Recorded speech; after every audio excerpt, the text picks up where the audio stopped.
everybody, and welcome to the Ruckus Room. I'm so excited to have Cristy B back in our studio. Yay.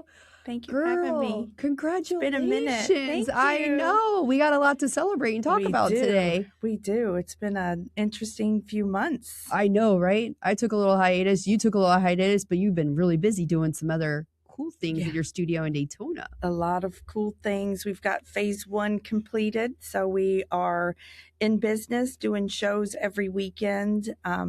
We've got our open mic on Wednesdays at the club in Daytona. So I start with a showcase of some of my favorite open micers, and I give them 10 minutes. We start with the showcase, then we roll right into the open mic. We usually have like 30 comics coming out. They come from across all over. We do have Thursday shows coming up, some showcases, and then we've got our regular shows Fridays and Saturdays. And then Sunday brunch, which we just had our second Sunday brunch this past weekend, which was amazing. So for everybody who doesn't know, what's the address? 242 South Beach Street, Daytona Beach, Florida. It's Unit 100. So I'm right by Cinematique. So I share a building with Cinematique. They're on the left. I'm on the right. I saw you had a church thing going on this week, and I'm like, I didn't know that girl would go live in church. I was. They have church at Cinematique on Sundays, and they were singing. It just sounded so beautiful. I was in there setting up for raw comedy, and I'm like, well, let's pray about it. So did you go over there and meet everybody? I didn't. I didn't. They have, so we share a restroom, the building. So when you walk out of the club or you walk out of the back of Cinematique, the hallway, we have 2 common areas where we have the restrooms. So you can hear when you're in the hallway what's going on in there. Not in my building because I have a little foyer leading out to the restrooms. That would not be good. You're at a comedy club drinking and you hear the church folks coming on by. That might be not good. I know. We've got a note on there that says be respectful. Just be quiet when you go out because they have the door open because it's church. So, you can, it's not a private thing, so you can go in, but to be a fly on the wall. I didn't go in. I was setting up. I was busy, and then we had our Sunday brunch show, which went amazing. The show part, the food, totally different story, and then Cinematique had a jazz blues music like band. It was amazing. I wish I knew the name of this woman. She was incredible. Sounds like you just live down there and have a great life. I did kind of sneak in there in a little bit to listen to that, but I am there a lot. I am. Well, it's your baby. Yeah. Yesterday or the Sunday, the last brunch, I got there at like 9 to start setting up, and I didn't leave till midnight. It was. That's when you own your own business, that's like, girl. It was a day. You don't have a day off. No, I don't. I wanted to ask you, so open mic night is very interesting. I feel bad for some of those people that are just starting, and you know what it's like in the beginning to like say a joke and it doesn't hit. How well in our area, like, do you see a lot of comics like wanting to start in this field all of a sudden that are just like, we got to put you somewhere else? Or do you see like an actual want for people to make people laugh in this area? Yeah, listen, open mics are... I mean, I know Daytona's got plenty of material we can use. Open mics are not for, they're not for the weak. No, I know. As a comedian, it is very, very difficult as a new comic or someone that's trying to get into the business to go to an open mic and I don't want to say and be successful. Like it's not easy. Unfortunately, a lot of the open mics are just comics. They're just other comics. And it really is hard to make other comedians laugh sometimes, I have an open mic here in Palm Coast on Sunday nights at the bowling alley, Palm Coast Lanes, every Sunday night at 8:30. It's actually turning out to be... I did not know that. Well, I'm glad you just said something about that. Every Sunday at 8:30, we have probably at least 15 comics. Were they in the bar 20. Area? We are in the bar area. Oh, and cool. I don't make it to every one of those, but I do like to go there and pick up some of the comics that are good.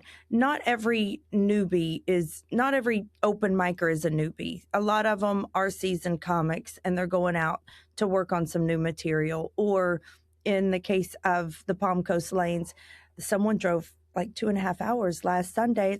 I don't want to be like it's an audition, but Wow. to get booked. I do try to book from open mic nights. The ones that are putting in the work, they have a strong, solid 5 minutes, and I'm like, I can get them up to 7 minutes, and then get them to 10 minutes. Then I'll put them on the showcase, and then that gives them a little bit more time. It's just hard. Open mics are difficult because if you don't have an audience, it's just hard. At the bowling alley, very surprised. It's going really well. There's always an audience there.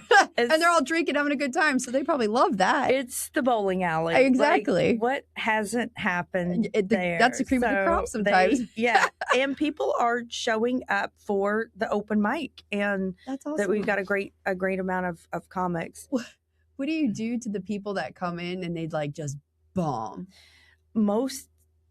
I mean, you've had to have seen that happen. It happens because even if it's a good bit, yeah, you don't know. If no one's there appreciating and paying attention. When you're at an open mic, a lot of times people are in their own. They're not there for. Maybe they're not there for the comedy. So you're just trying to capture their attention. I don't base. When I'm looking for comics and stuff like that, I might not even have a chance. If I'm at the club and I'm working or whatever, it's based on what I hear the audience response. That's what I'm looking for. I don't care if you want to sell tickets for people to come to your club. Yeah, I need to know that they're able to entertain the audience. So, and it's hard. Open mic is difficult. I do have a comedy class coming back up. I was just going to ask you what classes you got coming up. March 22nd, we'll start the first comedy class in the Daytona location. So it's a 8-week course. It'll be on Sundays. I'm not exactly sure. Sorry, I've got some in my eyeball. I'm not exactly sure what time it's going to start. It'll be Sunday afternoon. It's 2.5 hours for 8 weeks.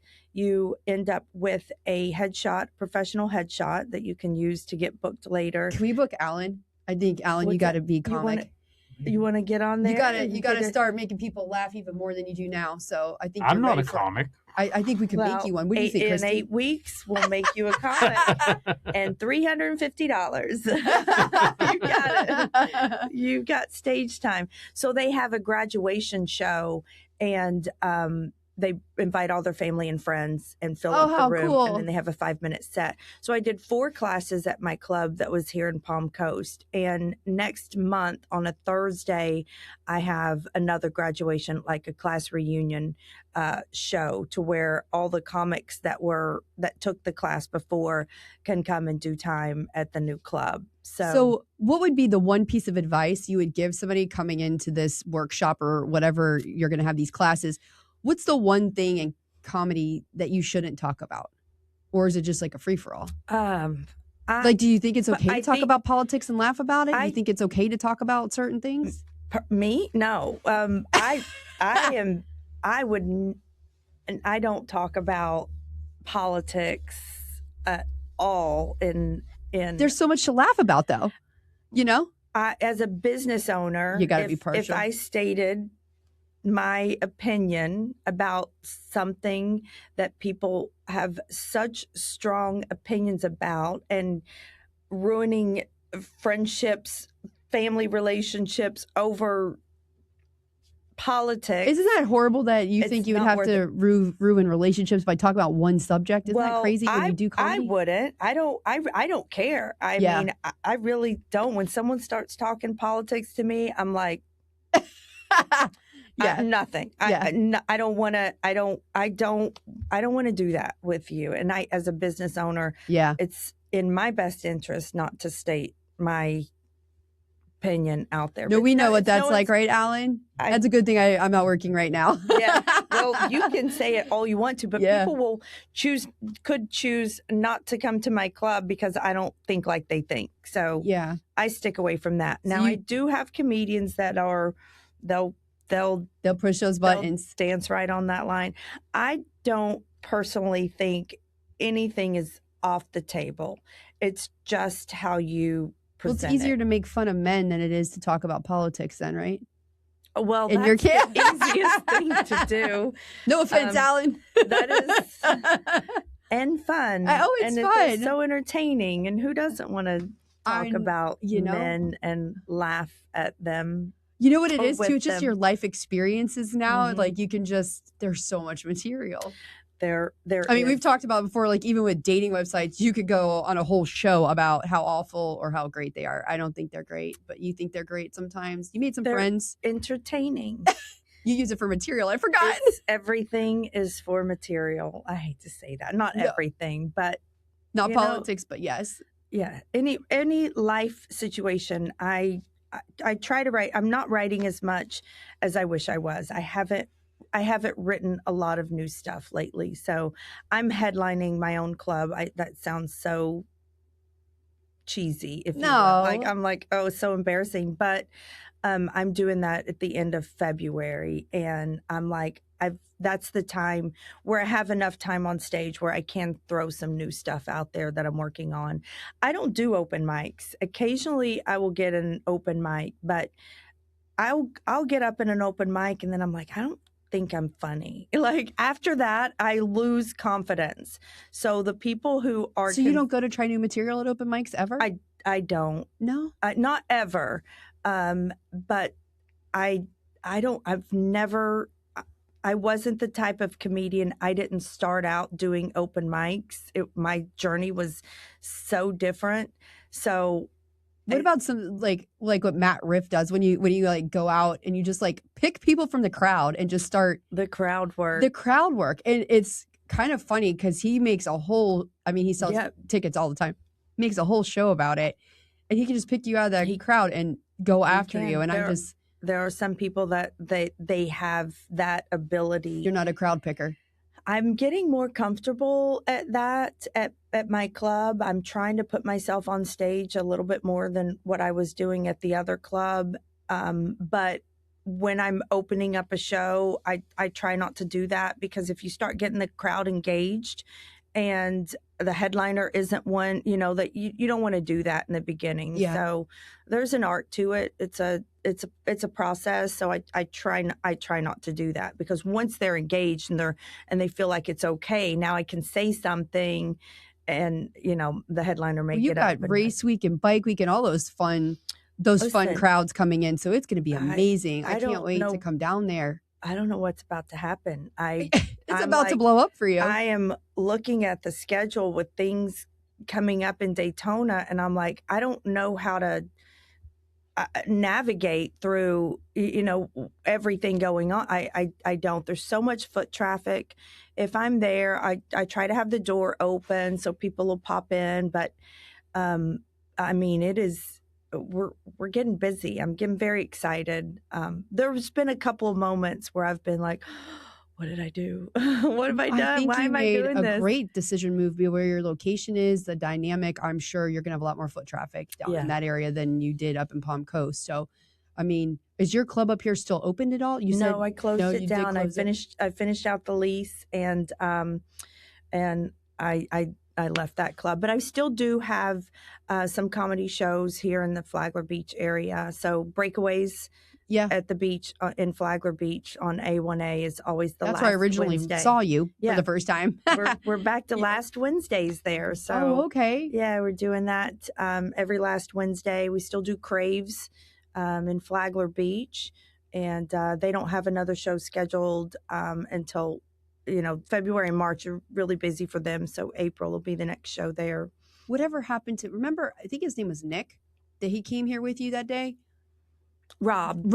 Okay. How's he doing? He's doing great. Does he come to your club at all? Yeah. Guys, you got to go see Rob. He was there Sunday recording, actually. He does a lot of recording, editing, and stuff like that. He does stand up as well. So he's there quite a bit when he's in town. Very helpful around the business. Super funny guy. Yeah. Is there any other big headliners that you just love working with? Well, I have Lynn Coplett's coming this weekend. I don't know when this is going to air, but she is she's got a Netflix special. She is like one of my all-time favorites. Like every time I would go to New York, I was trying to I'm just going to ask, who's your favorite comic? Oh, I have a few.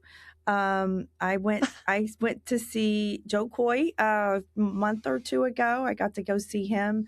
I am trying to right now over the Valentine's Day weekend, the race weekend, with Bert Kreischer and Full Throttle. Yeah. You know, I'm like, I am manifesting someone getting information to him and just have him swing by the club. Him and Anyone Leanne, listening? they need to get with Bert Kreischer. Tell him to come to Cristy B Comedy Club, 242 South Beach Street in Daytona Beach. I would love just for him to see that. Like my goal, and I've had Brett Ernst, Jimmy J.J. Walker, Kevin Farley already at the club, and you know, like these bigger names, like Brett Ernst, he called me the week after. He was there for my grand opening ribbon cutting ceremony.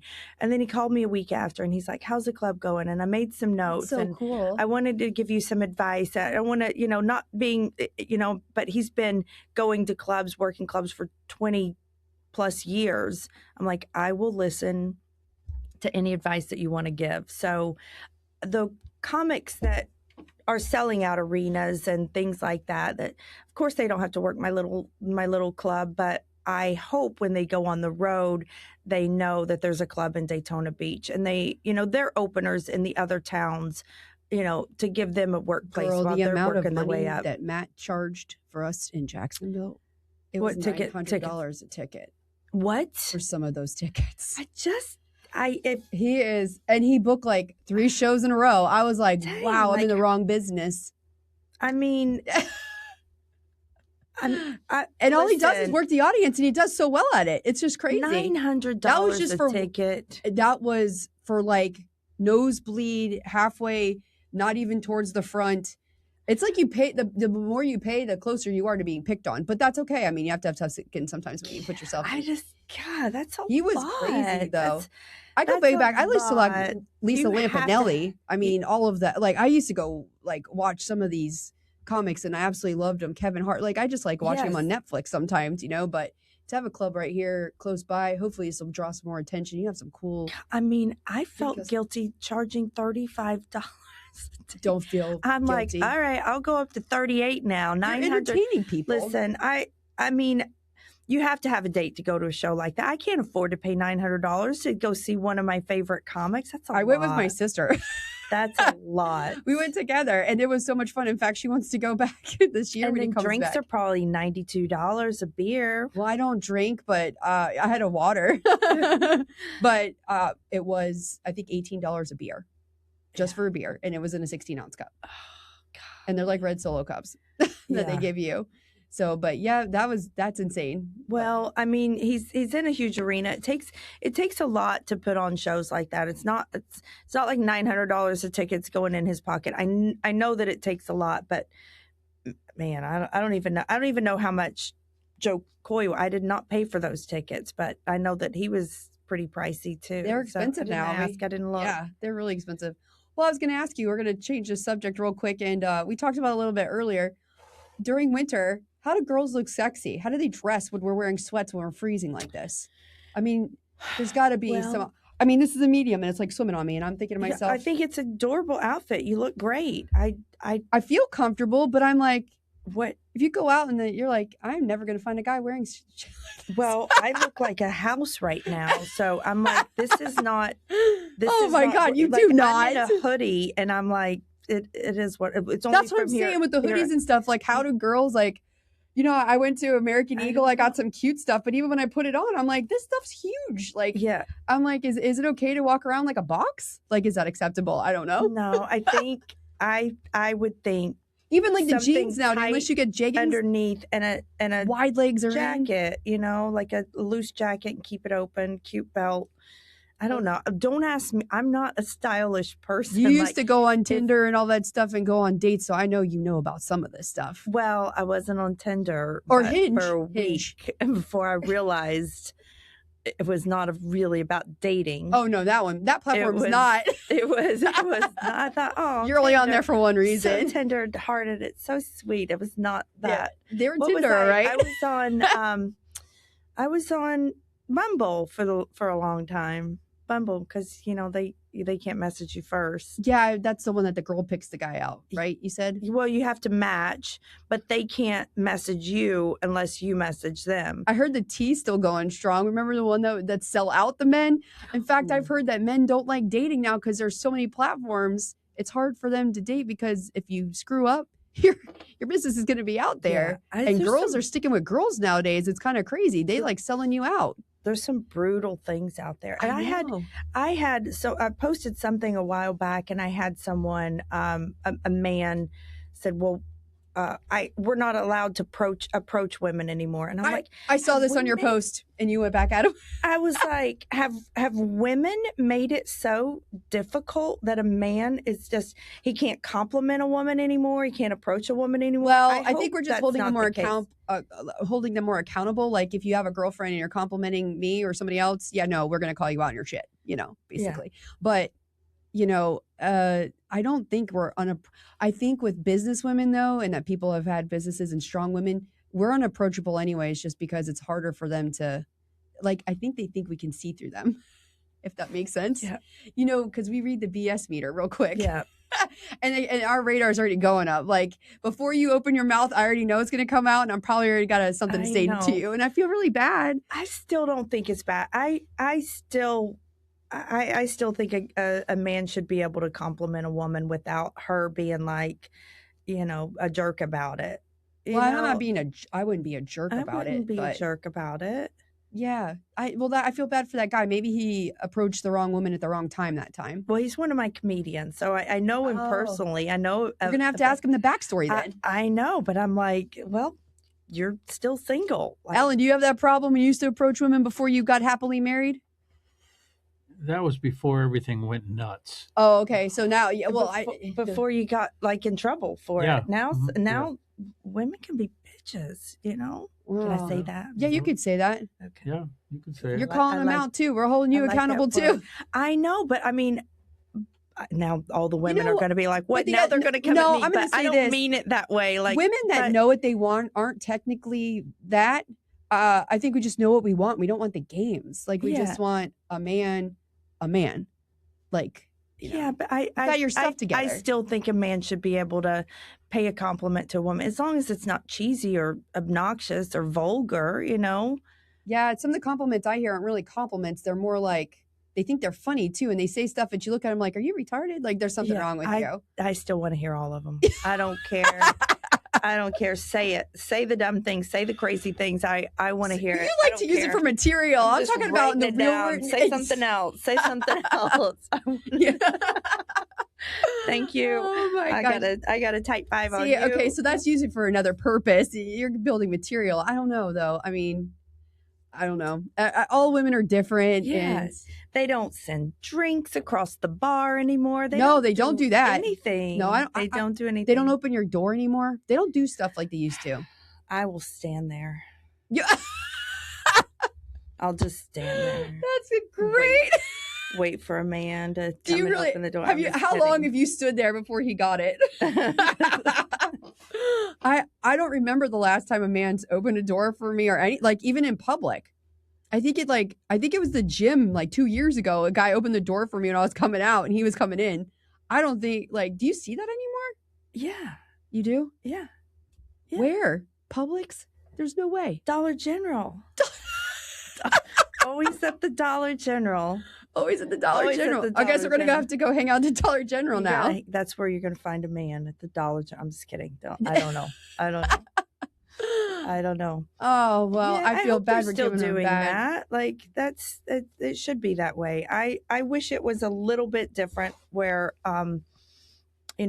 men were doing, I wish they were doing more than what they're doing for I think too, because the divorce rate is so high and just so many people have gone through it, people just get burnt.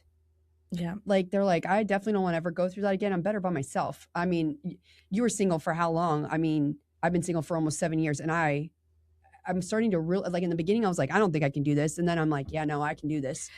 I like living by myself. I like making my own rules. Yeah. It's going to be hard for me to not technically be single. Like I loved it. I Like a title good at scares me. it. If someone asked me if a title, like if we started dating or something, and they're like, I think I would run for the hills. She's like, what do I do now? I know. What do we call If this? they leave your toothbrush at your house or something, it's like, yeah, no, that's got to go. Yeah. It's taking space on my counter. What is this? I know, right? We don't have to go bags. What is this? Well, when you meet the right one, you'll know. That's what they all say. I don't know. I don't know, man. Even if you meet the right one, it's still going to be like a shock. It's like, oh, I know. I think as you get older, relationships and what it is that you're looking for, it evolve. It changes. It does. It's you're looking for compatibility, a nice person. You're not, that game thing. This lady just posted, one time it's gone. She's 65 years old and she's single, and she's like, do 65-year-olds date anymore? I felt so bad for the lady because I'm like, you could probably find a really nice guy. Just go hang out like Halifax Plantation Bar or something, like, and after they come in golfing, go get your thing, or girl. The Elks Lodge. Or the Elks, exactly. Somewhere, where age appropriate. You've got to go around people, the veterans clubs. Do something like that. I'm sure there's some single guys out there that would love. I think that would be great. And I felt so bad for her in that moment because she was like dead serious. She's like, do you think somebody will date me? I'm 65 years old. I'm like, I don't know why not. I think that would be a prime age. I know. Like, I feel like I'm almost 65 years old. Can you call it dating when you, what do you go back to courting? I'm at the age where I can date you or your father. So that's right. That's right. I'm like right in between there. I don't even know which way I want to go, though. I mean, you don't want to be a cougar, but on the other hand, you don't want to date like the KFC guy. So it's like, I don't know where you go in that. Well, you go through your cougar days and then you go look. It would be nice to have a young buck every once in a while and just be like, what did I miss in life? You know, you're young 30. buck. Yeah, like in the I'm talking about like late 30s ish. Yeah. Yeah. Nothing like crazy. Like, no, I ain't getting no 22-year-old. We're not doing that. No. You're not doing that. No. But I think it would be cool to have a young buck every once in a while, Well, that's all they're good for every once in a while. It's what you do with the young bucks. But what do you think about cowboys? I'm from Tennessee. I love Rip a good cowboy. And Yellowstone gave cowboys a great name. Yeah. Every lady wants a Rip. A Rip. You didn't see Yellowstone? Girl, no. Oh my. Is it on Netflix? No, it's not on Netflix. It's on Paramount. I didn't see it. You've never lived until you saw this. I know. People have told me. I've got to see that. Okay, so he is just like the epitome of a cowboy, but his girlfriend and wife is just batshit crazy, and his patience with her is just like no other. So it makes you fall in love with him because he lets her be crazy, but he still loves her unconditionally. It's like the best. It's the best. That's ideal. That is ideal. That's what we all I think we want. got to move to Carolina or Tennessee to find our Rips. Yeah. Maybe not in Florida, but cowboys seem to just be relaxed and laid back, and they're like, whatever, woman. We do have the Mondex. I wonder if there's some cowboys out there. Oh, well, I think that's a different type of yeehaw cowboy. Yeah, this is different out in the Mondex. You might want to rethink that. I don't know. I have never been out there. Yeah, I don't think that's where you're going to find them, but we'll have to go to Carolina. Yeah, I'll take you to Tennessee with me. That sounds good. I got a lot of my high school friends. Morgan Wallen or something like that. Something like that. Well, it was so good to have you on the show. I'm so excited about your new club. If you want to let everybody know the address and what events are coming up this week. I've got so many things coming up. 242 South Beach Street, Daytona Beach, Florida. Cristy B Comedy Club. We're starting musical bingo and trivia. I've got a mail review coming up. We've got comedy. We've got a lot of different things coming up. So if you go to my website, CristyBComedy.com, you can find out all the events, everything that we're doing. We have some off shows, open mics, all over the place. Well, thank you so much for coming.